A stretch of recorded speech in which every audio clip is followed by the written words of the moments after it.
ಭಗವದ್ಗೀತೆ ಸಾಂಖ್ಯಯೋಗ ಅಧ್ಯಾಯ 3 ಶ್ಲೋಕ 1-18 ಭಾಗ 1 ಸಂಪೂರ್ಣ ಭಗವದ್ಗೀತೆಗಾಗಿ ಸಬ್ಸ್ಕ್ರೈಬ್ ಮಾಡಿ.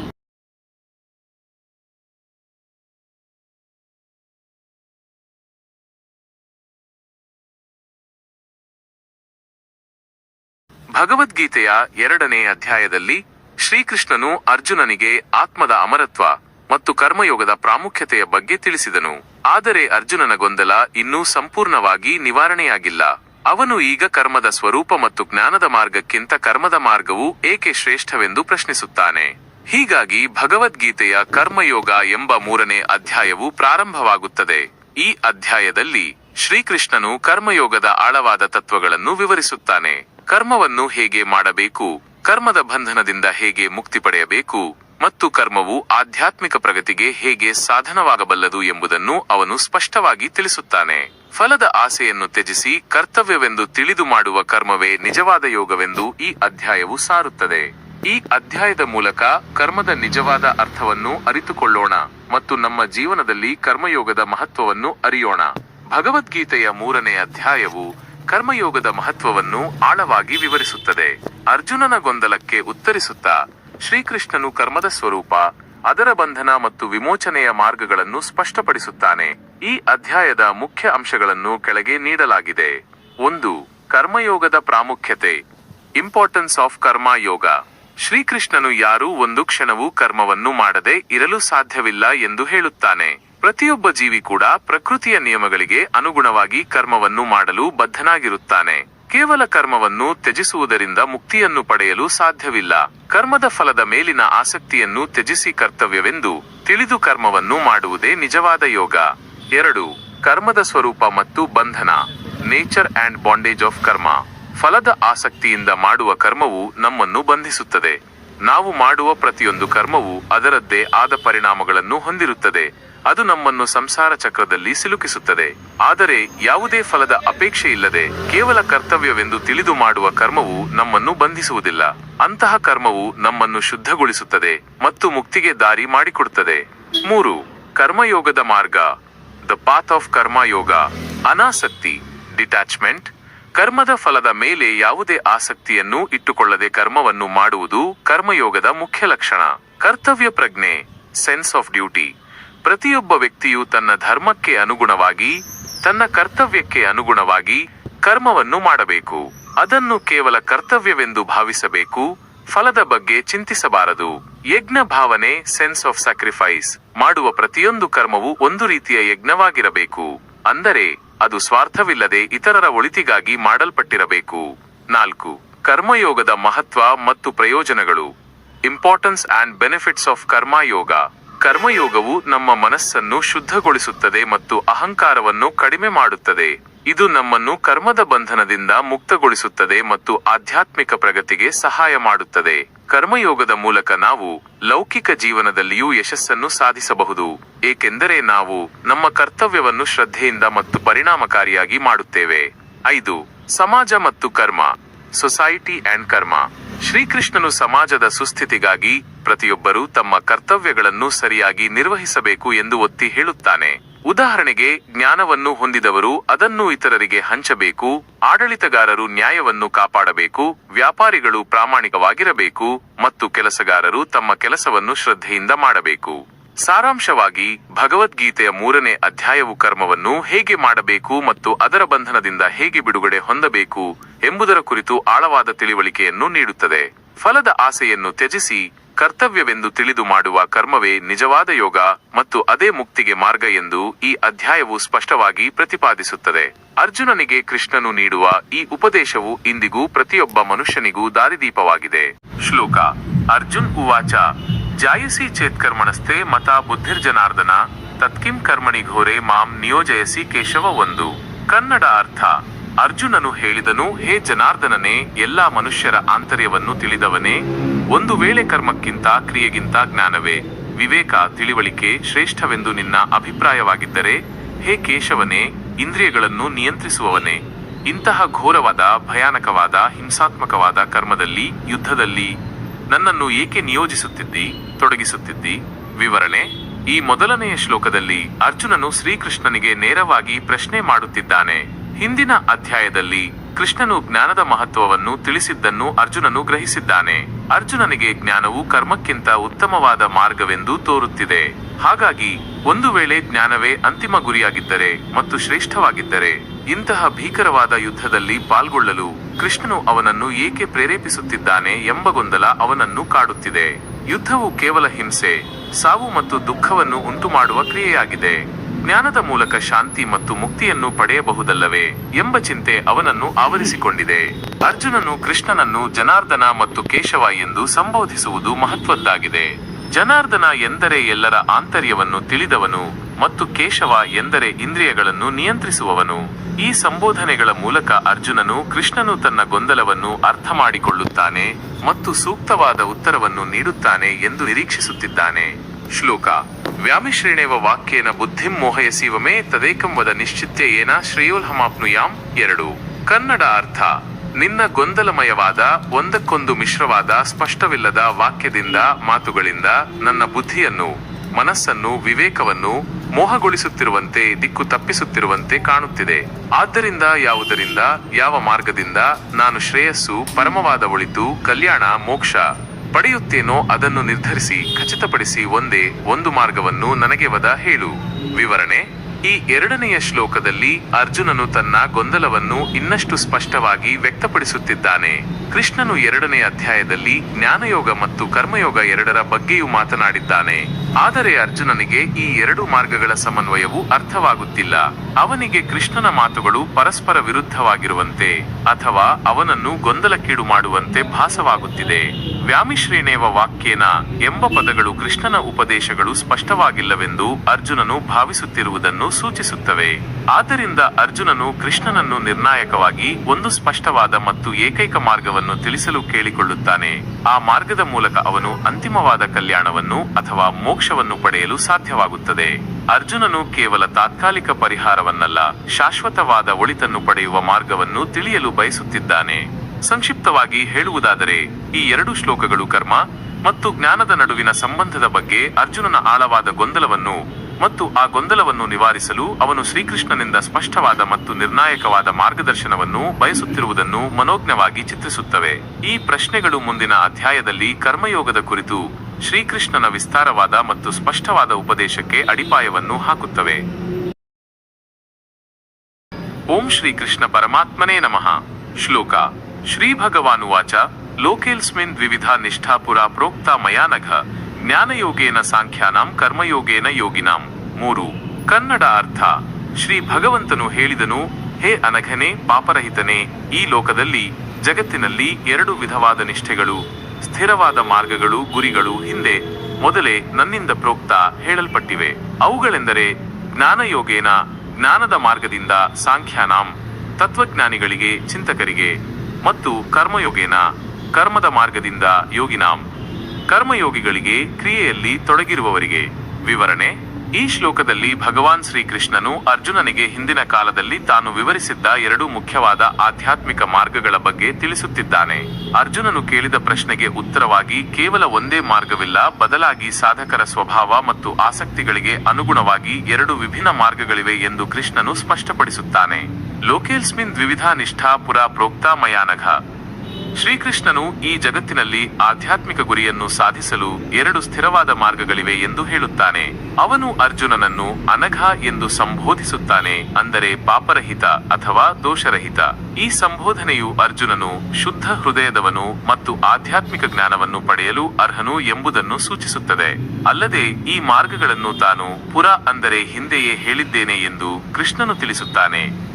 ಇದು ಈ ತತ್ವಗಳು ಹೊಸತಲ್ಲ, ಆದರೆ ಶಾಶ್ವತವಾದವು ಎಂದು ಸೂಚಿಸುತ್ತದೆ. ಜ್ಞಾನಯೋಗೇನ ಸಾಂಖ್ಯಾನ ಮೊದಲನೆಯ ಮಾರ್ಗವು ಜ್ಞಾನಯೋಗ. ಇದು ಸಾಂಖ್ಯ ದರ್ಶನವನ್ನು ಅನುಸರಿಸುವವರಿಗೆ ಅಥವಾ ತತ್ವಜ್ಞಾನದಲ್ಲಿ, ವಿವೇಚನೆಯಲ್ಲಿ ಮತ್ತು ಆತ್ಮನ ಸ್ವರೂಪವನ್ನು ಅರಿಯುವಲ್ಲಿ ಆಸಕ್ತಿ ಹೊಂದಿರುವವರಿಗೆ ಸೂಕ್ತವಾದದ್ದು. ಜ್ಞಾನಯೋಗವು ಜ್ಞಾನದ ಶಕ್ತಿಯಿಂದ ಅಜ್ಞಾನವನ್ನು ನಾಶಪಡಿಸಿ ಮೋಕ್ಷವನ್ನು ಪಡೆಯುವ ಮಾರ್ಗವಾಗಿದೆ. ಇದರಲ್ಲಿ ಆತ್ಮ ಮತ್ತು ಅನಾತ್ಮದ ವಿವೇಚನೆ, ಧ್ಯಾನ ಮತ್ತು ತತ್ವಗಳ ಅಧ್ಯಯನ ಮುಖ್ಯವಾಗಿರುತ್ತದೆ. ಕರ್ಮಯೋಗೇನ ಯೋಗಿನಾಂ ಎರಡನೆಯ ಮಾರ್ಗವು ಕರ್ಮಯೋಗ. ಇದು ಯೋಗಿಗಳಿಗೆ, ಅಂದರೆ ಕ್ರಿಯೆಯಲ್ಲಿ ನಂಬಿಕೆಯುಳ್ಳವರಿಗೆ ಮತ್ತು ತಮ್ಮ ಕರ್ಮಗಳ ಮೂಲಕ ಆಧ್ಯಾತ್ಮಿಕ ಪ್ರಗತಿಯನ್ನು ಸಾಧಿಸಲು ಬಯಸುವವರಿಗೆ ಸೂಕ್ತವಾದದ್ದು. ಕರ್ಮಯೋಗವು ಫಲದ ಆಸೆಯನ್ನು ತ್ಯಜಿಸಿ ತಮ್ಮ ಕರ್ತವ್ಯಗಳನ್ನು ನಿಷ್ಕಾಮ ಭಾವದಿಂದ ನಿರ್ವಹಿಸುವುದನ್ನು ಒಳಗೊಂಡಿರುತ್ತದೆ.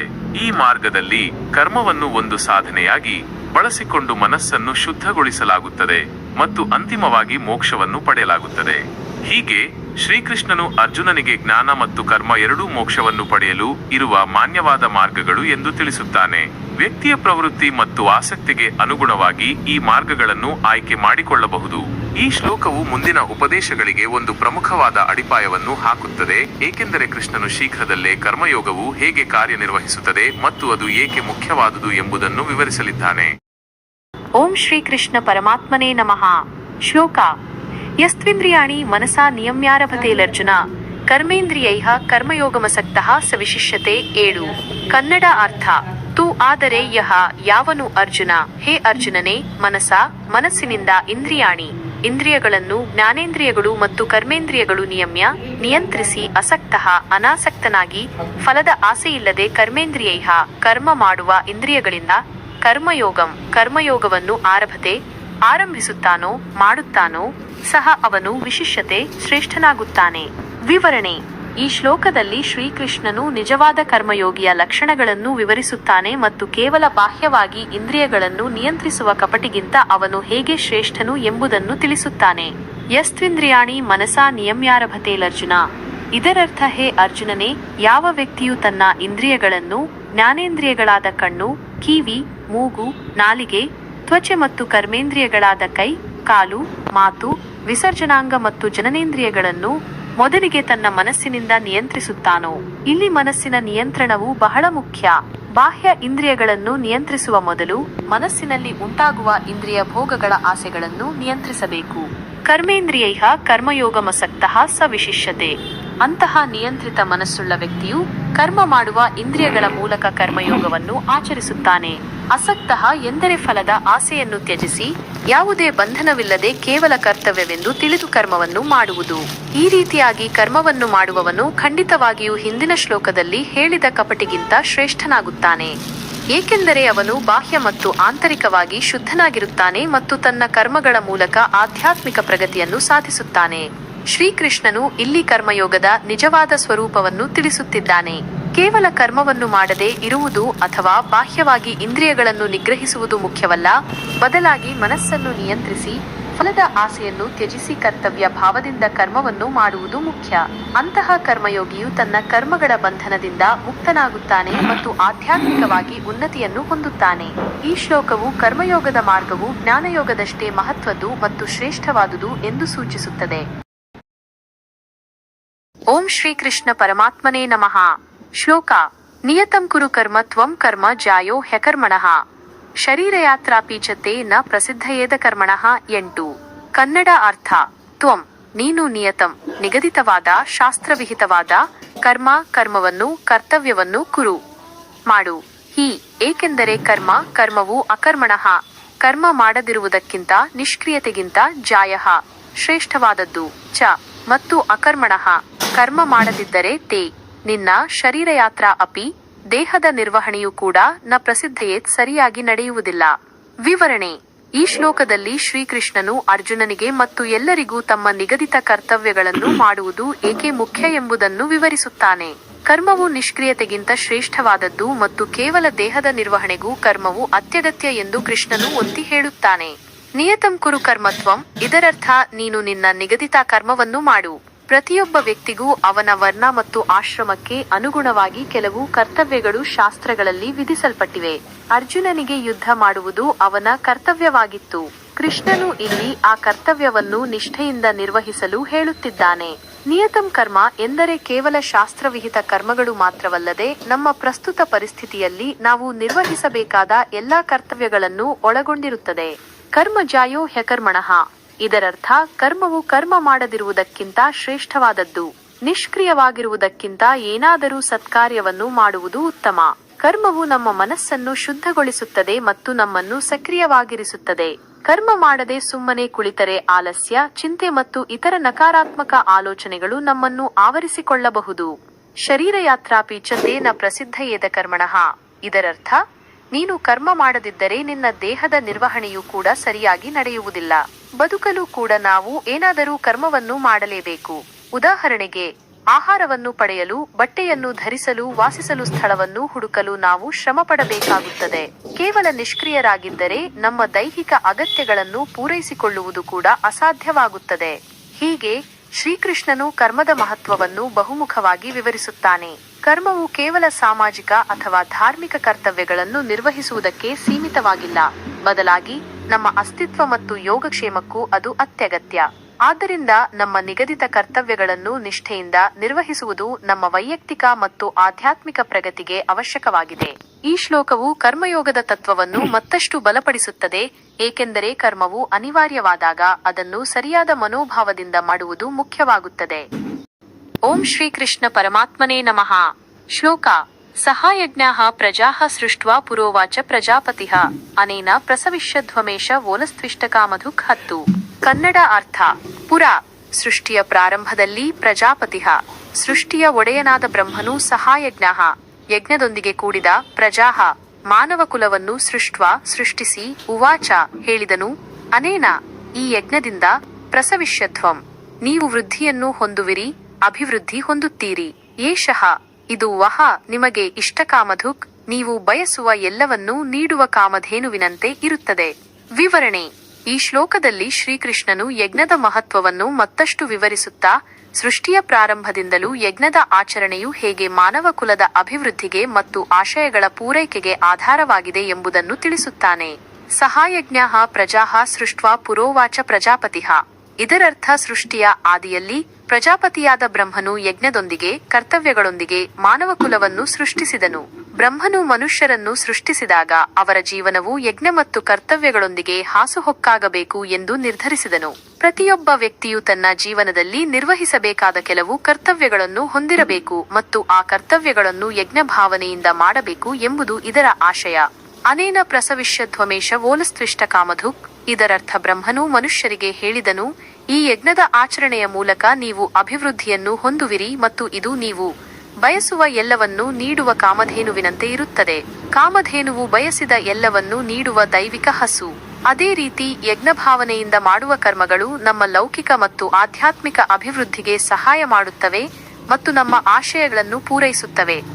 ನಾವು ನಮ್ಮ ಕರ್ತವ್ಯಗಳನ್ನು ನಿಷ್ಠೆಯಿಂದ ನಿರ್ವಹಿಸಿದರೆ ಸಮಾಜವು ಸಮೃದ್ಧವಾಗುತ್ತದೆ ಮತ್ತು ಪ್ರತಿಯೊಬ್ಬರೂ ತಮ್ಮ ಅಗತ್ಯಗಳನ್ನು ಪೂರೈಸಿಕೊಳ್ಳಲು ಸಾಧ್ಯವಾಗುತ್ತದೆ.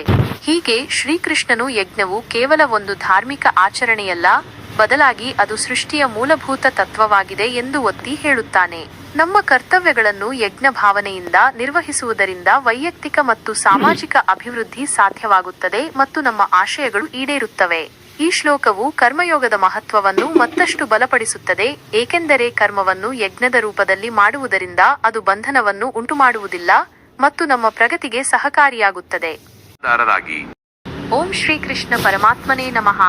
ಶ್ಲೋಕ: ದೇವಾನ್ ಭಾವಯತಾನೇನ ತೇ ದೇವಾ ಭಾವಯಂತು ವಃ ಪರಸ್ಪರಂ ಭಾವಯಂತಹ ಶ್ರೇಯಃ ಪರಮವಾಪ್ಸ್ಯಥ 11.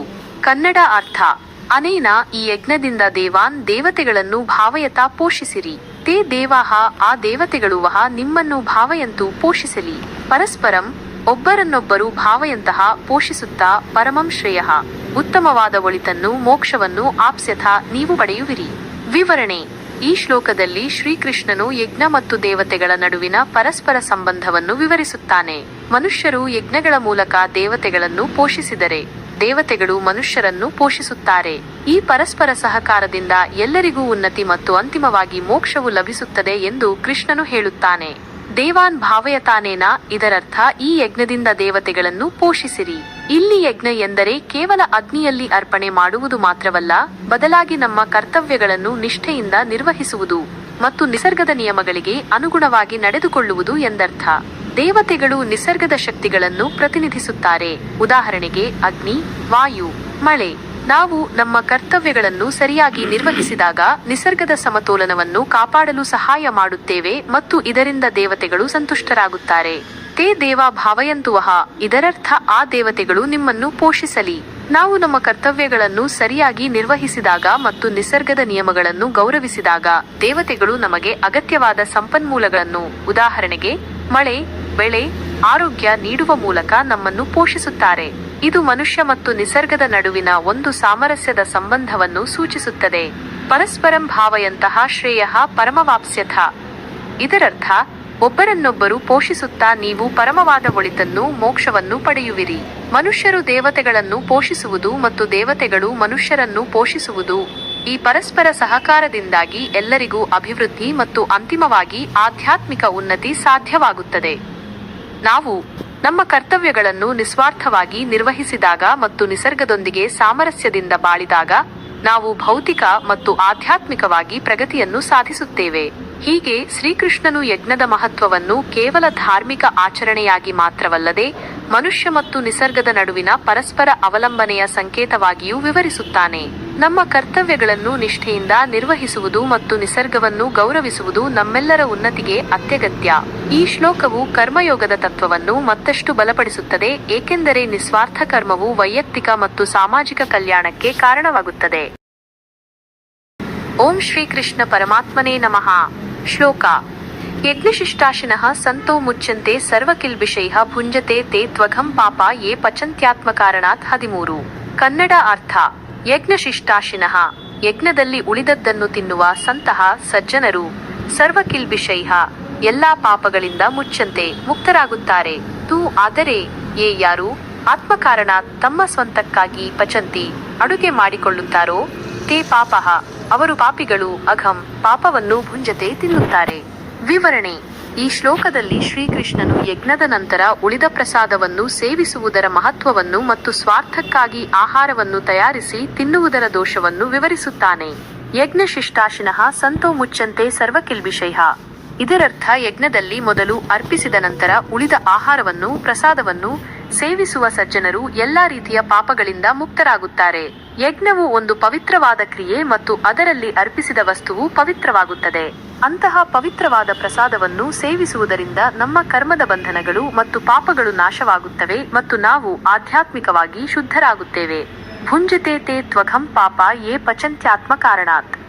ಆದರೆ ಯಾರು ಕೇವಲ ತಮ್ಮ ಸ್ವಂತ ಸಂತೋಷಕ್ಕಾಗಿ ಮತ್ತು ಭೋಗಕ್ಕಾಗಿ ಆಹಾರವನ್ನು ಬೇಯಿಸಿಕೊಳ್ಳುತ್ತಾರೋ ಅವರು ನಿಜವಾಗಿಯೂ ಪಾಪವನ್ನು ತಿನ್ನುತ್ತಾರೆ. ಸ್ವಾರ್ಥದಿಂದ ಮಾಡುವ ಅಡುಗೆಯು ಇತರ ಜೀವಿಗಳಿಗೆ ಹಿಂಸೆಯನ್ನು ಒಳಗೊಂಡಿರಬಹುದು. ಉದಾಹರಣೆಗೆ ಸಸ್ಯಗಳನ್ನು ಕತ್ತರಿಸುವುದು, ಪ್ರಾಣಿಗಳನ್ನು ಕೊಲ್ಲುವುದು. ಅಲ್ಲದೆ ಸ್ವಾರ್ಥವು ನಮ್ಮನ್ನು ಬಂಧನಕ್ಕೆ ಸಿಲುಕಿಸುತ್ತದೆ. ನಾವು ಕೇವಲ ನಮ್ಮ ಇಂದ್ರಿಯ ತೃಪ್ತಿಗಾಗಿ ಆಹಾರವನ್ನು ಸೇವಿಸಿದರೆ ನಾವು ಕರ್ಮದ ಪ್ರತಿಕ್ರಿಯೆಗಳಿಗೆ ಬಲಿಯಾಗುತ್ತೇವೆ. ಶ್ರೀಕೃಷ್ಣನು ಇಲ್ಲಿ ನಿಸ್ವಾರ್ಥತೆಯ ಮಹತ್ವವನ್ನು ಮತ್ತು ನಮ್ಮ ಆಹಾರ ಪದ್ಧತಿಯೂ ಕೂಡ ನಮ್ಮ ಆಧ್ಯಾತ್ಮಿಕ ಜೀವನದ ಮೇಲೆ ಹೇಗೆ ಪರಿಣಾಮ ಬೀರುತ್ತದೆ ಎಂಬುದನ್ನು ತಿಳಿಸುತ್ತಿದ್ದಾನೆ. ನಾವು ಸೇವಿಸುವ ಆಹಾರವು ಶುದ್ಧವಾಗಿರಬೇಕು ಮತ್ತು ಅದು ಯಜ್ಞದ ನಂತರ ಉಳಿದ ಪ್ರಸಾದವಾಗಿರಬೇಕು. ಈ ರೀತಿಯಾಗಿ ಸೇವಿಸುವುದರಿಂದ ನಾವು ಪಾಪಗಳಿಂದ ಮುಕ್ತರಾಗಬಹುದು ಮತ್ತು ಆಧ್ಯಾತ್ಮಿಕ ಪ್ರಗತಿಯನ್ನು ಸಾಧಿಸಬಹುದು. ಸ್ವಾರ್ಥದಿಂದ ಮತ್ತು ಇತರ ಜೀವಿಗಳಿಗೆ ಹಿಂಸೆ ನೀಡಿ ತಯಾರಿಸಿದ ಆಹಾರವು ನಮ್ಮನ್ನು ಬಂಧನಕ್ಕೆ ಸಿಲುಕಿಸುತ್ತದೆ ಮತ್ತು ಪಾಪಕ್ಕೆ ಕಾರಣವಾಗುತ್ತದೆ. ಓಂ ಶ್ರೀಕೃಷ್ಣ ಪರಮಾತ್ಮನೇ ನಮಃ. ಶ್ಲೋಕ: ಅನ್ನಾದ್ಭವಂತಿ ಭೂತಾನಿ ಪರ್ಜನ್ಯಾದನ್ನ ಸಂಭವಃ, ಯಜ್ಞಾದ್ಭವತಿ ಪರ್ಜನ್ಯೋ ಯಜ್ಞಃ ಕರ್ಮ ಸಮುದ್ಭವಃ. 14. ಕನ್ನಡ ಅರ್ಥ: ಭೂತಾನಿ ಎಲ್ಲಾ ಜೀವಿಗಳು ಅನ್ನಾದ್ಭವಂತಿ ಆಹಾರದಿಂದ ಹುಟ್ಟುತ್ತವೆ, ಜೀವಿಸುತ್ತವೆ. ಅನ್ನ ಸಂಭವಃ ಆಹಾರದ ಉತ್ಪತ್ತಿ, ಪರ್ಜನ್ಯಾತ್ ಮಳೆಯಿಂದ ಆಗುತ್ತದೆ. ಪರ್ಜನ್ಯಃ ಮಳೆಯು, ಯಜ್ಞಾದ್ಭವತಿ ಯಜ್ಞದಿಂದ ಉಂಟಾಗುತ್ತದೆ. ಯಜ್ಞಃ ಯಜ್ಞವು ಕರ್ಮ ಸಮುದ್ಭವಃ ನಿಗದಿತ ಕರ್ಮಗಳ ನಿರ್ವಹಣೆಯಿಂದ ಉಂಟಾಗುತ್ತದೆ. ವಿವರಣೆ: ಈ ಶ್ಲೋಕದಲ್ಲಿ ಶ್ರೀಕೃಷ್ಣನು ಸೃಷ್ಟಿಯ ಚಕ್ರವನ್ನು ಮತ್ತು ಅದರಲ್ಲಿ ಆಹಾರ, ಮಳೆ, ಯಜ್ಞ ಮತ್ತು ಕರ್ಮಗಳ ಪರಸ್ಪರ ಅವಲಂಬನೆಯನ್ನು ವಿವರಿಸುತ್ತಾನೆ. ಜೀವನದ ನಿರ್ವಹಣೆಗೆ ಈ ಅಂಶಗಳು ಹೇಗೆ ಒಂದಕ್ಕೊಂದು ಸಂಬಂಧಿಸಿವೆ ಎಂದು ಕೃಷ್ಣನು ತಿಳಿಸುತ್ತಾನೆ. ಅನ್ನಾದ್ಭವಂತಿ ಭೂತಾನಿ, ಇದರರ್ಥ ಎಲ್ಲಾ ಜೀವಿಗಳು ಆಹಾರದಿಂದಲೇ ಹುಟ್ಟುತ್ತವೆ ಮತ್ತು ಜೀವಿಸುತ್ತವೆ. ಆಹಾರವು ಎಲ್ಲಾ ಜೀವಿಗಳಿಗೂ ಮೂಲಭೂತವಾದ ಅವಶ್ಯಕತೆಯಾಗಿದೆ.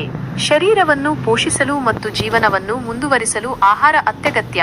ಪರ್ಜನ್ಯಾದನ್ನ ಸಂಭವಃ, ಇದರರ್ಥ ಆಹಾರದ ಉತ್ಪತ್ತಿಯು ಮಳೆಯಿಂದ ಆಗುತ್ತದೆ.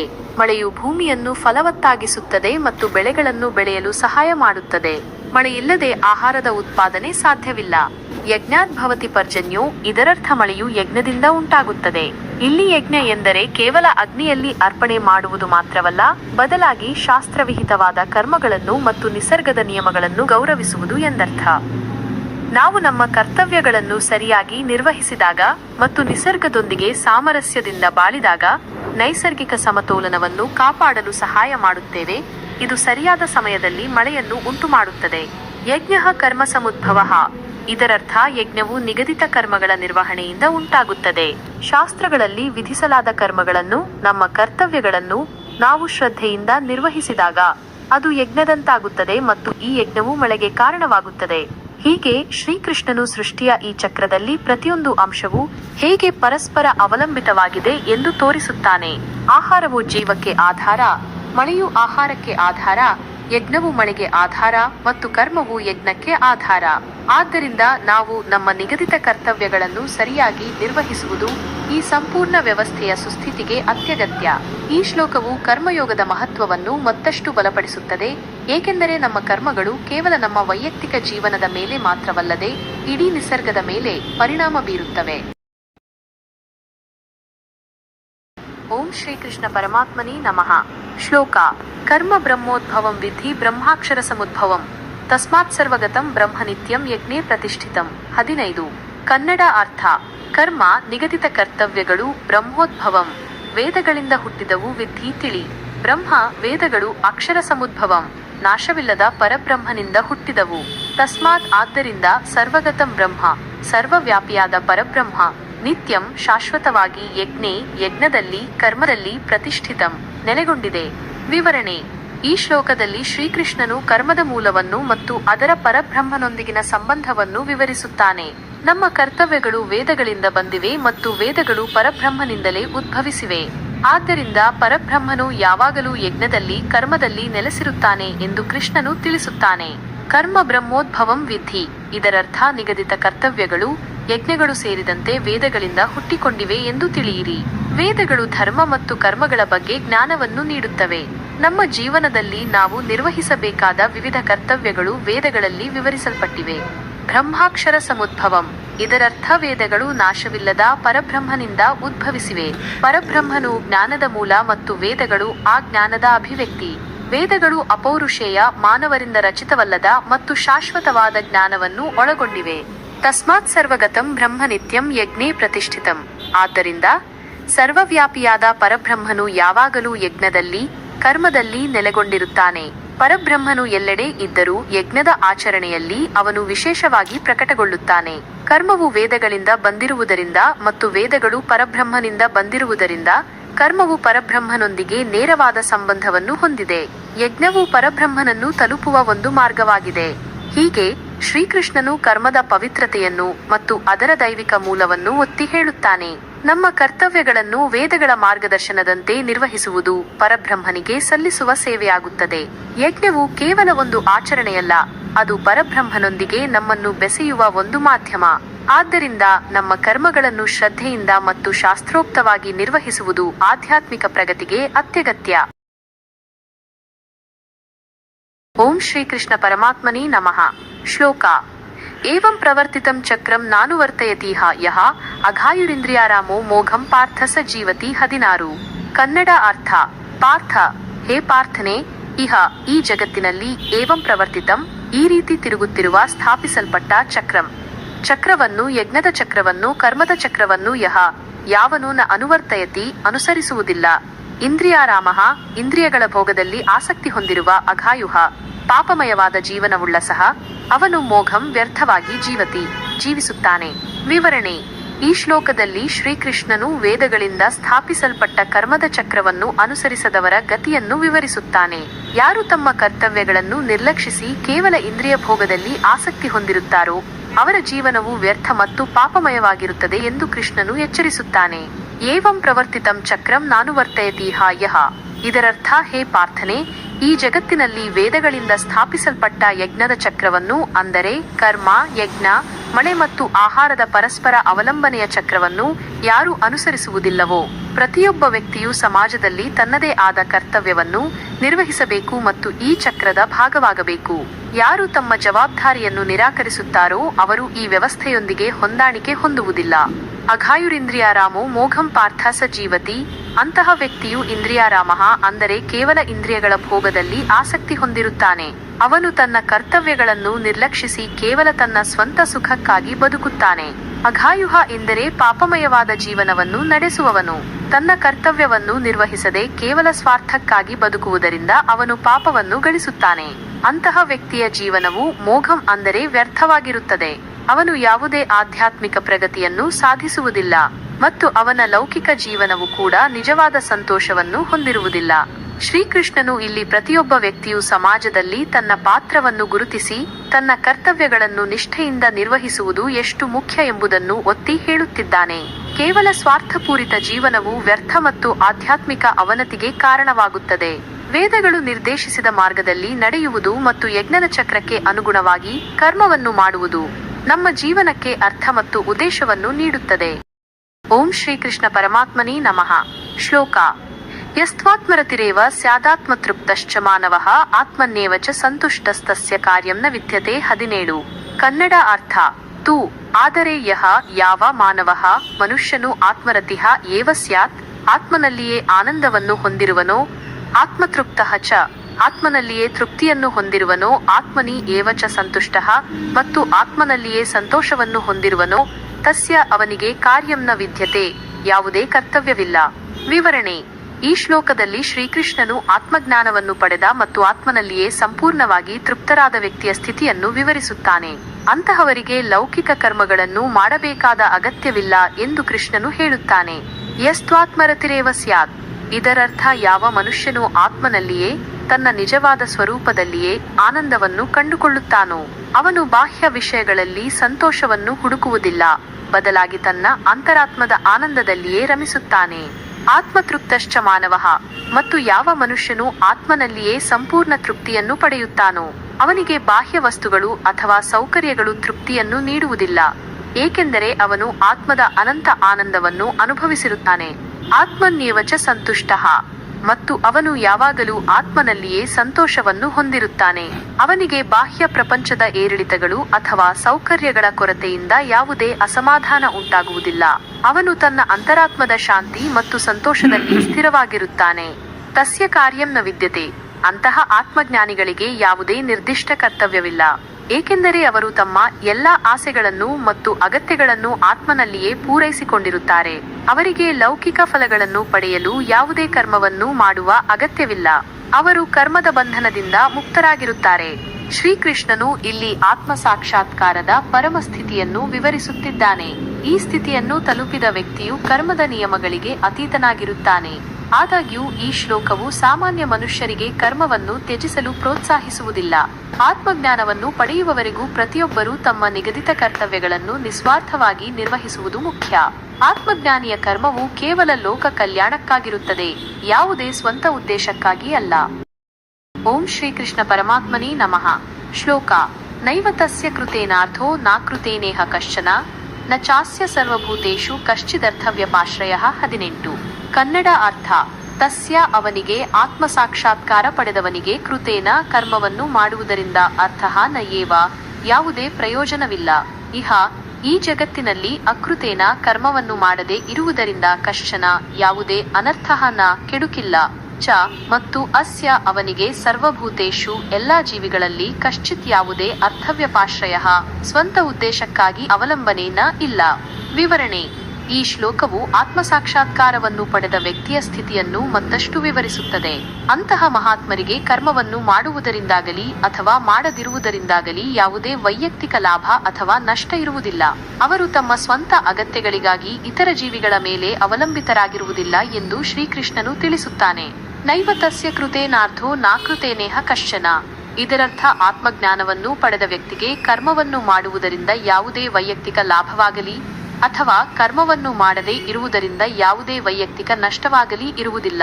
ಅವರು ಕರ್ಮದ ಫಲದ ಆಸೆಯನ್ನು ತ್ಯಜಿಸಿರುತ್ತಾರೆ ಮತ್ತು ಆತ್ಮನಲ್ಲಿಯೇ ತೃಪ್ತರಾಗಿರುತ್ತಾರೆ. ಆದ್ದರಿಂದ ಅವರು ಯಾವುದೇ ಸ್ವಂತ ಉದ್ದೇಶಕ್ಕಾಗಿ ಕರ್ಮವನ್ನು ಮಾಡಬೇಕಾಗಿಲ್ಲ. ನ ಚಾಸ್ಯ ಸರ್ವಭೂತೇಷು ಕಶ್ಚಿದರ್ಥವ್ಯಪಾಶ್ರಯಃ ಇದರರ್ಥ ಅಂತಹ ವ್ಯಕ್ತಿಗೆ ತನ್ನ ಸ್ವಂತ ಹಿತಾಸಕ್ತಿಗಳನ್ನು ಪೂರೈಸಿಕೊಳ್ಳಲು ಇತರ ಯಾವುದೇ ಜೀವಿಗಳ ಮೇಲೆ ಅವಲಂಬಿತರಾಗುವ ಅಗತ್ಯವಿಲ್ಲ. ಅವರು ಆತ್ಮನಲ್ಲಿಯೇ ಪರಿಪೂರ್ಣತೆಯನ್ನು ಕಂಡುಕೊಂಡಿರುತ್ತಾರೆ ಮತ್ತು ಅವರಿಗೆ ಬಾಹ್ಯ ಸಹಾಯದ ಅವಶ್ಯಕತೆ ಇರುವುದಿಲ್ಲ. ಅವರು ಎಲ್ಲರನ್ನೂ ಸಮಾನವಾಗಿ ಕಾಣುತ್ತಾರೆ ಮತ್ತು ಯಾವುದೇ ಸ್ವಾರ್ಥವಿಲ್ಲದೆ ಎಲ್ಲರಿಗೂ ಸಹಾಯ ಮಾಡುತ್ತಾರೆ.